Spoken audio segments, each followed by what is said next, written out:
ஒருநாள் புத்தர் ஒரு கூட்டத்தில் அமர்ந்திருந்தார். அப்போது ஒரு மனிதன் மிகுந்த கோபத்துடன் அந்த இடத்துக்குள் வந்தான். புத்தர் ஏதோ தவறு செய்கிறார் என்று அவன் நினைத்தான். ஏனெனில் புத்தர் பெரிய கூட்டத்தை ஈர்த்துக் கொண்டிருந்தார். மக்கள் அனைவரும் அவரிடம் வந்து தியானம் செய்து கொண்டிருந்தனர். அந்த மனிதன் ஒரு அமைதியில்லாத வியாபாரி. அவன் குழந்தைகள் புத்தருடன் நேரம் செலவிடுவதை அவன் கவனித்திருந்தான். அவர்கள் வியாபாரத்தில் ஈடுபட்டு அதிக பணம் சம்பாதித்து தங்கள் வாழ்க்கையை உறுதிப்படுத்திக் கொள்ளலாம் என்று அவன் நினைத்தான்.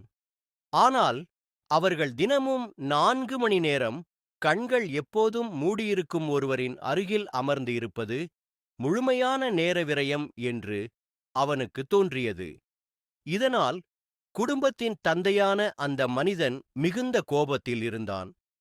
இந்த மனிதனுக்கு நான் ஒரு பாடம் கற்றுக் கொடுக்க வேண்டும் என்று கோபம் நிறைந்த மனதுடன் அவன் புத்தரிடம் தைரியமாக நடந்து சென்றான். அவன் புத்தருக்கு அருகில் வந்தவுடன் அவனுடைய எண்ணங்கள் அனைத்தும் மறைந்தன. ஆனால் அவனுக்குள் இருந்த கோபம் மட்டும் குறையவில்லை. அவன் நடுங்கினான், குலுங்கினான், வார்த்தைகள் எதுவும் வராமல் பேச்சிழந்தான். தன் உணர்ச்சிகளை வார்த்தைகளில் வெளிப்படுத்த முடியாத நிலையில் அவன் புத்தரின் முகத்தில் துப்பினான். புத்தர் அதற்கு பதிலாக சிரித்தார். அவருடன் அமர்ந்திருந்த சீடர்கள் மிகவும் கோபமடைந்தனர்.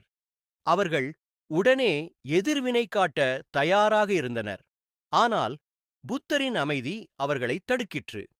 அவர்களால் எதையும் செய்ய முடியவில்லை.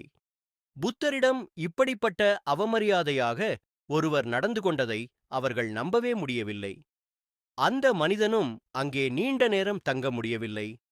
தன் செயல் யாரிடமும் எந்த எதிர்வினையையும் உருவாக்கவில்லை என்பதையும் புத்தர் சிரித்ததை மட்டுமே பார்த்ததும், இங்கே இன்னும் இருந்தால் நான் வெடித்து விடுவேன் என்று நினைத்து அவன் அங்கிருந்து சென்று விட்டான். வீட்டிற்கு சென்ற பிறகும் புத்தரின் அந்த சிரிப்பு அவன் மனதிலிருந்து நீங்கவில்லை. தனது வாழ்க்கையில் முதன்முறையாக இவ்வளவு பெரிய அவமரியாதைக்கும் இப்படியொரு அசாதாரணமான எதிர்வினை காட்டிய ஒருவரை அவன் பார்த்தான். அவனால் அந்த இரவு தூங்க முடியவில்லை. அவன் உடல் முழுவதும் மாற்றமடைந்தது போல் இருந்தது. நடுக்கம், குலுக்கம். அவனுடைய உலகமே சிதைந்தது போல அவனுக்கு தோன்றியது.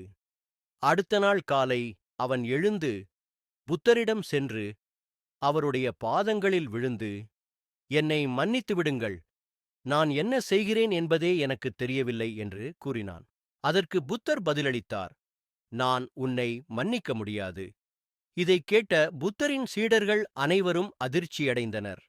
புத்தர் எப்போதும் கருணை மிக்கவர். கடந்த காலம் எதுவாக இருந்தாலும் அனைவரையும் தன் ஆசிரமத்தில் ஏற்றுக்கொண்டவர். இப்போது அவர் இந்த வியாபாரியிடம் மன்னிக்க முடியாது என்று சொல்வதை அவர்கள் புரிந்து கொள்ள முடியவில்லை. புத்தர் சுற்றிலும் பார்த்தார். அனைவரும் அதிர்ச்சியில் இருப்பதை உணர்ந்து அவர் விளக்கத் தொடங்கினார்.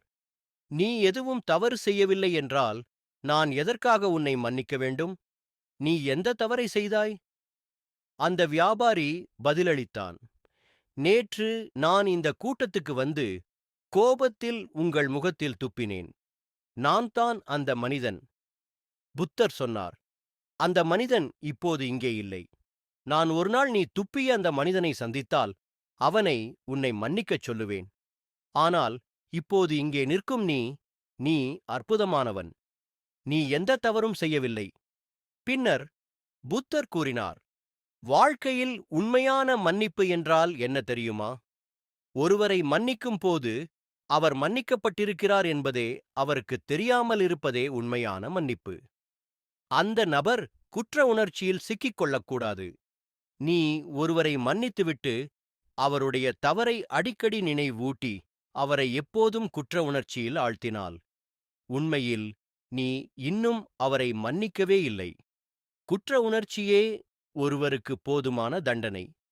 அதுவே அவரை மாற்றுவதற்கான தூண்டுதலாக இருக்கும்.